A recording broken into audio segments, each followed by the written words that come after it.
তবে এটুকু ঠিক যে এখানকার বাঁদরগুলো বৃন্দাবনের বানরের মতো এইরকম মানে সেরকম উৎপাত করে না। আপনারা দেখেছেন যে বৃন্দাবনে গিয়ে আমার কি ঘটেছিল।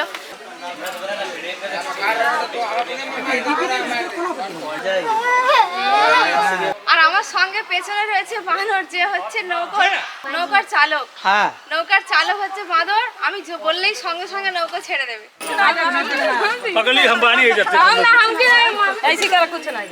আমার নাম ডাবলু। হ্যাঁ, ডাবলু আমার নাম। ওয়েস্ট বাঙালির নম্বর ধরলে পরে আমার নামটা মনে হয়ে যাবে। এলে আমাকে খোঁজ করলে ডাবলু কার নাম আছে।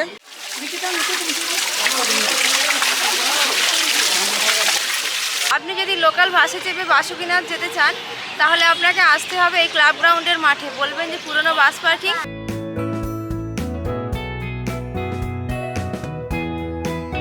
আমি খাবার বেড়ে দেবো, হবে না। সে বললো না তোমাকে দিতে হবে না, আমি নেব বলে সে এক একটা নিজে সার্ভ করে নিচ্ছে। আগের পর্বে আপনারা দেখেছেন যে দেওঘর ঘুরতে আসলে লোকাল সাইট সিইং কী করবেন। তার মধ্যে বাকি থেকে গেছে ত্রিকুট পাহাড়, যে পর্ব নিয়ে আজকে হাজির হয়েছি। অটো থেকে নেমে আমরা এখন চলেছি ত্রিকুট পাহাড়। ত্রিকুট পাহাড় নাম হয়েছে অর্থাৎ তিনটি পাহাড়ের নাম অনুসারে, ব্রহ্মা, বিষ্ণু আর মহেশ্বর। সঙ্গে আমাদের গাইড চলেছে। আর লাঠি একটা রাখতেই হবে, কারণ এখানে বানরের ঝামেলা আছে ভালো। আপনারা জানেন যে বৃন্দাবন ঘুরতে গেলে আমাদেরকে বানরের সম্মুখীন হতে হয়। এই ত্রিকুট পাহাড়েও বানরের উৎপাত প্রচুর আছে, তাই সঙ্গে একজন গাইড নেওয়া অবশ্যই দরকার। তা না হলে আপনি এখানে ভালোভাবে ঘুরতে পারবেন না। হাতে জলের বোতল হোক, খাবার কিংবা ব্যাগ, যে কোনো কিছু নিয়ে টানা হেঁচড়া করবে, নানা রকম অস্বস্তিতে ফেলবে। তাই সঙ্গে একজন গাইড থাকলে আপনার যেতে অনেকটা সুবিধে হবে। এখানে দেখবেন যে প্রত্যেক গাইডের হাতে একটি করে বড় লাঠি আছে। এই লাঠি দিয়ে বানরগুলিকে নিয়ন্ত্রণে রাখে। এটা হচ্ছে এখন বানরের সুইমিং পুল। আগে মানুষের জন্য তৈরি হয়েছিল, এখন বানররা ব্যবহার করছে। সকালবেলা ওরা স্নান টান করে এখন বেরিয়ে গেছে, আবার ফিরবে কখন তার ঠিক নেই। আমাদের কিছু খাবার রাখলে পকেটের মধ্যে রাখতে হয়, কিন্তু এদের এই সাইডে আসো। কিন্তু এদের কি নিয়ম আছে, এদের নিজে পকেট ফাঁকালে ওইটা হল্ট রেখেছে। হ্যাঁ, যদি কেউ লোকজন না থাকে তখন ঠিক করে ঠেলে ঠেলে বাইর করে খাবে। আপনি মানে ভাবছেন যে কত তাড়াতাড়ি করে খপ খপ কুকুর সব কেটে চলে গেছে, কিন্তু না, ওইখানে উনি হল্ট রেখেছেন এই জায়গায় সব স্টক।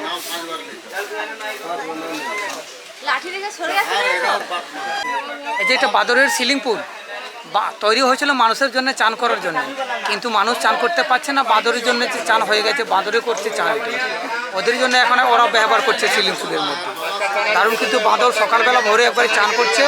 যারা মানুষরা ডিগবাজি দিয়ে চান করে, ঝাঁপিয়ে চান করে, তা সেই সময় অবধি চান করে।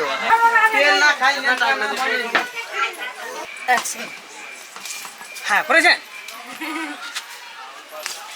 হয়েছে, চলুন। দেওঘর ঘুরতে আসার সবথেকে উপযুক্ত সময় হলো অক্টোবর থেকে মার্চ মাস, যখন আপনি শান্তিতে নির্বিঘ্নে ভালোভাবে ঘুরতে পারবেন।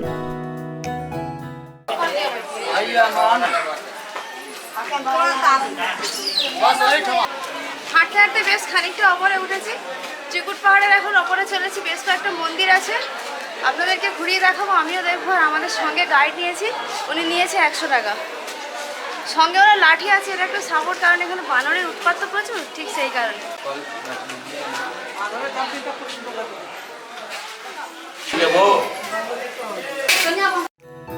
পাহাড়ের ওপরে এখানে ছোট ছোট মন্দির আছে।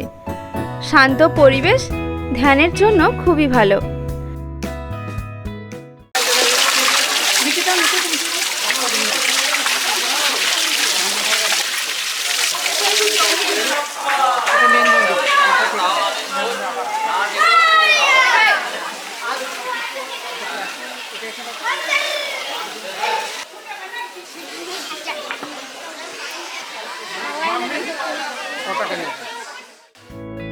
ধাপের পর ধাপে আপনাকে উপরে উঠতে হবে।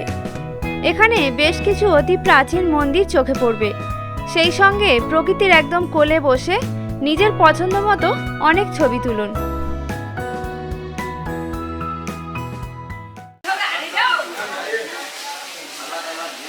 এখানে কয়েকটা মন্দির পরপর ছিল, দেখেছে। আর এখানে অতি প্রাচীন যে শিব মন্দির দেখলেন এইমাত্র একটু আগে আপনাদেরকে দেখালাম, যেখানে বসে রাবণ তপস্যা করেছিলেন বাবা মহাদেবের জন্য।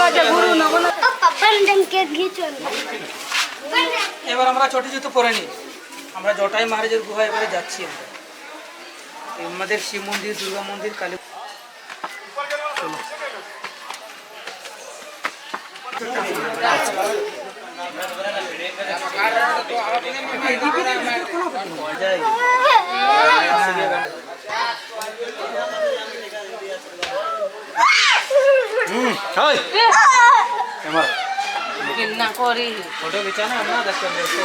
ইনি হলেন বীর হনুমান মহাবীর রত্ন জয় শ্রীরাম।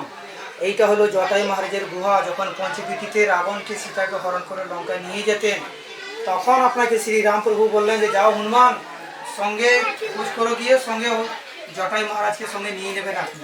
এখান থেকে জটাই মহারাজ বেরিয়ে গিয়ে বেড়াতে যুদ্ধ করতে করতে নাসিকের মধ্যে গিয়ে উনি বধ করে ফেলেছেন। সেই ত্রিকুট পাহাড়ের জটাই মহারাজের, আমাদের ত্রিকুট পাহাড়ের বাড়ি আমাদের এই গুহা। সে চৈত্র মাসে যখন রামনবমী পুজো হয়, অকাল বোধনে মায়ের পুজো করছিলেন, সেই সময় জটাই মহারাজের পুজো শ্রীরাম প্রভুর হয়।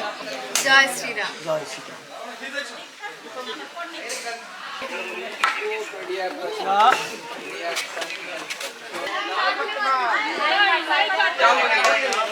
জটাই মহারাজকে দর্শন করে এখন আমরা চলেছি ওপরে আশ্রম আছে ত্রিকুট পাহাড়ে, সেই আশ্রমে। আর ওপরের পরিবেশটা খুব সুন্দর, গাছপালা দিয়ে ছাওয়া, আপনার গায়ে একটু রোদ লাগবে না, আর সঙ্গে প্রকৃতির এই ঠান্ডা ওয়েদারটা আপনি ফিলিংস করতে পারবেন।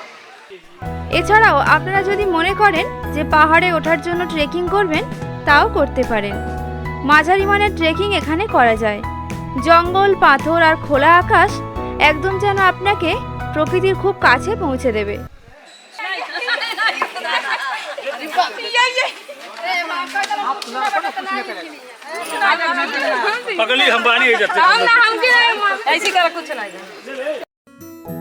এই পাহাড়ে স্থানীয় মানুষজনেরও প্রচুর আনাগোনা আছে। এখানকার স্থানীয় লোকজনের বিশ্বাস এই মন্দির ভীষণ জাগ্রত, তাই এখানে প্রায়শই ওনারা এসে পূজা অর্চনা করেন। যে পাহাড়ের গায়ে আমি হাত দিয়ে এখন দাঁড়িয়ে আছি, এই পাথরটার নাম হচ্ছে নৌকা পাথর। পাথরের শেপটা আপনারা দেখেই বুঝতে পারছেন যে অনেকটা নৌকার মতো, জলে ভাসিয়ে দিলে যেন এইমাত্র নৌকার মতোই ভেসে চলবে। আর আমার সঙ্গে পেছনে রয়েছে বানর, যে হচ্ছে নৌকার চালক। নৌকার চালক হচ্ছে বাঁদর, আমি বললেই সঙ্গে সঙ্গে নৌকা ছেড়ে দেবে। ওপরে আশ্রমের কাছে আমরা একদম চলে এসেছি।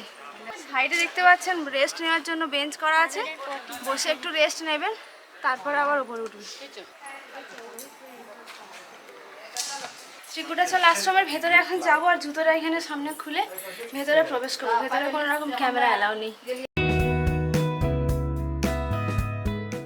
ত্রিকুটাচল আশ্রমে উঠতে গেলে বেশ অনেকটা সিঁড়ি বেয়ে ওপরে উঠতে হবে, তবে আশ্রমে ওঠার পরে শান্তি লাগবে।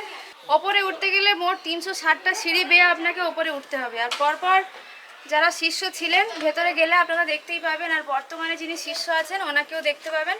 ওনাকে নমস্কার করে আমরা এখন বেরিয়ে চলেছি নিচে আমাদের গাড়ির দিকে।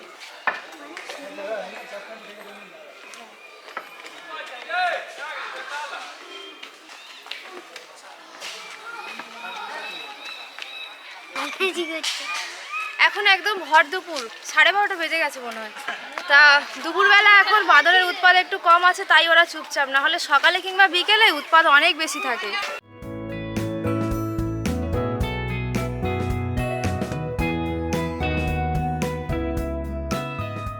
তবে এটুকু ঠিক যে এখানকার বাঁদরগুলো বৃন্দাবনের বানরের মতো এইরকম সেরকম উৎপাত করে না। আপনারা দেখেছেন যে বৃন্দাবনে গিয়ে আমার কি ঘটেছিল, চশমা কেড়ে নিয়েছিল, সে মারাত্মক সিচুয়েশন হয়েছিল, কিন্তু এখানে সেই রকম কোনো উপদ্রব নেই।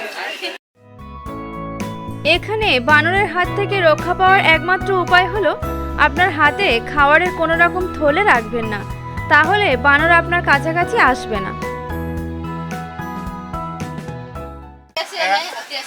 আমার মেয়ের জন্য ছোট্ট একটা হার নিয়েছি, 25 টাকা দাম এটা। এখানে কেনাকাটার জন্য অনেক দোকানপাট রয়েছে, বাড়ির সঙ্গে বাচ্চারা আসলে তাদের জন্য কিছু নেবেন, না হলে ঘর সাজানোর সামগ্রী সব কিছুই পাওয়া যাচ্ছে। আর সারাদিন ঘোরাঘুরি করে নিশ্চয়ই অনেক ক্লান্ত হয়ে গেছেন, কিছু খেতেও হবে। আর খাবারের দোকানগুলো ঠিক সামনে আছে, কিছু খাওয়া দাওয়া সেরে তারপর গাড়িতে উঠে পড়ুন। ফল আছে, আঁচড় আছে, লঙ্কা আছে, লেবু আছে, এই ধারে একদম দেখতে পাচ্ছেন সেই বোতলের পাশে ওইটা হচ্ছে বাঁশের আচার, ওটা বাঁশের আচার, তারপরে আছে ওলের আচার, তারপরে আরো পাঁচমেশালি আছে, এঁচোড় আছে, আমলকির আছে, লঙ্কার আচার, আরো বিভিন্ন রকমের আচার আছে এখানে। তেলের আছে, আমলার আছে, চালতার আছে, এগুলো নানা রকম সবগুলো আছে।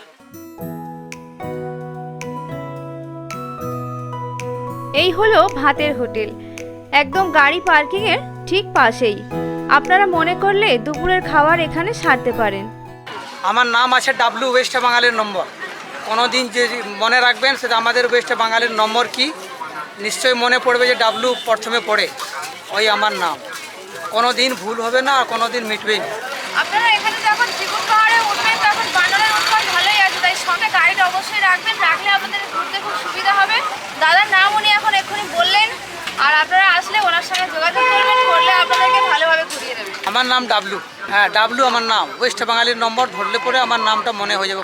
এলে আমাকে খোঁজ করলে ডাব্লু কার নাম আছে, আমরাও মাথায় উঠবো কি আমরাও ঘুরবো, একটু আনন্দ করব, আমি ঠিক নিশ্চয়ই এখানে পেয়ে যাবো।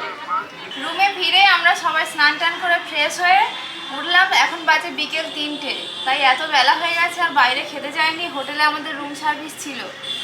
এখানে নিয়েছি 1 প্লেট আলু ভাজা, হাফ প্লেট চিকেন আমার মেয়ের জন্য, ডাল আর হাফ প্লেট দিচ্ছে এখানে, এটা হাফ প্লেট আছে, আর 1 প্লেট ভাত আছে, ভাত আর হাফ প্লেট আসছে। চলুন খাওয়া শুরু করি তাহলে, অনেক বেলা হয়ে গেছে।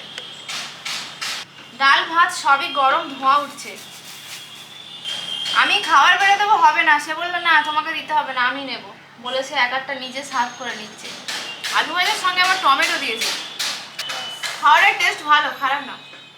কথিত আছে দেওঘর ভ্রমণে এলে বৈদ্যনাথ ধাম দর্শন করলে বাসুকীনাথ আপনি যদি দর্শন না করেন তাহলে সম্পূর্ণ হয় না। আজকে আমি আপনাদেরকে সেই তথ্য দেব যে আপনারা দেওঘর থেকে বাসুকীনাথ কিভাবে যাবেন। আপনি যদি লোকাল বাসে চেপে বাসুকীনাথ যেতে চান তাহলে আপনাকে আসতে হবে এই ক্লাব গ্রাউন্ডের মাঠে। বলবেন যে পুরনো বাস পার্কিং টাওয়ার চকে। আপনি যদি কোনো হোটেলে থাকেন সেখানে টোটো গাড়িতে 10 টাকা দিলে এখানে নামিয়ে দেবে, না হলে যদি হেঁটে আসতে চান তাহলে 5 মিনিটের হাঁটা রাস্তা। আপনারা মনে করলে পার্সোনাল ছোট গাড়ি নিয়ে বাসুকীনাথ যেতে পারেন। সেই গাড়ি আপনারা পেয়ে যাবেন টাওয়ার চকের আশেপাশেই। এই যে গাড়িটা এখন দাঁড়িয়ে আছে দেখতে পাচ্ছেন, এই গাড়িটাই বাসুকীনাথ যাবে এখন। আর এখন বাজে সন্ধ্যা 7:30। লাস্ট কার এখান থেকে ছাড়ে রাত্রি 8টা। এখান থেকে যেতে সময় লাগে 1 ঘন্টা 20 মিনিট, আর জনপ্রতি ভাড়া 100 টাকা। আপনি যদি সকালবেলা আসেন তাহলে ভোর 5টায় আসবেন। 5টা থেকে বাস পরিষেবা চালু হয়, থাকে রাত্রি 8টা পর্যন্ত। আজ এই পর্যন্ত, ফিরছি পরের দিন। আপনারা সবাই খুব ভালো থাকবেন, সুস্থ থাকবেন, আর সব সময় মনের কথা শুনে চলবেন।